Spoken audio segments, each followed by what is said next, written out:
So ayan mga kaprobinsya, patuloy yung aming paglalagay ng lupa dito sa ating seedling tray mga kaprobinsya. Ayan. So maubos namin to ngayon. Kapag natapos na namin na maglagay ng lupa sa seedling tray, yung gagawin naman natin ay ipupunla na natin yung mismong buto dito mga kaprobinsya. Ayan oh. Ayan. So tara, let's go. Alright. Ulit.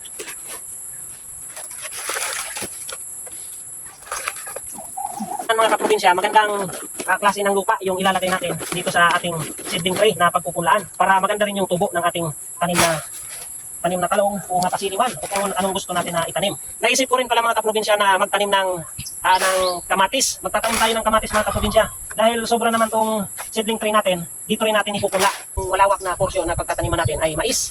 Mais yung ating itatanim at dalawang klaseng mais, yung yellow corn at yung sweet corn. Sweet corn yung ating itatanim mga kaprobinsya. So ayan mga kaprobinsya. So magandang bagay kasi nandito yung aking pamangkin mga kaprobinsya na may kasama na ako. Mga kaprobinsya, may katuwang na akong magpunla yung aking pamangkin. Ayan, magandang klase ng lupa mga kaprobinsya yung ating ilalagay dito sa ating seedling tray. Ayan, may katuwang na ako mga kaprobinsya dito sa pagtatanim.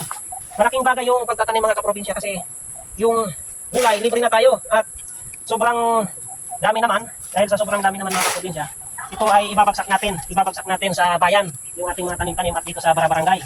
Dahil kung pangkonsumo lang mga kaprobinsya natin ay sobra-sobra na. Ayan mga kaprobinsya. Ayan.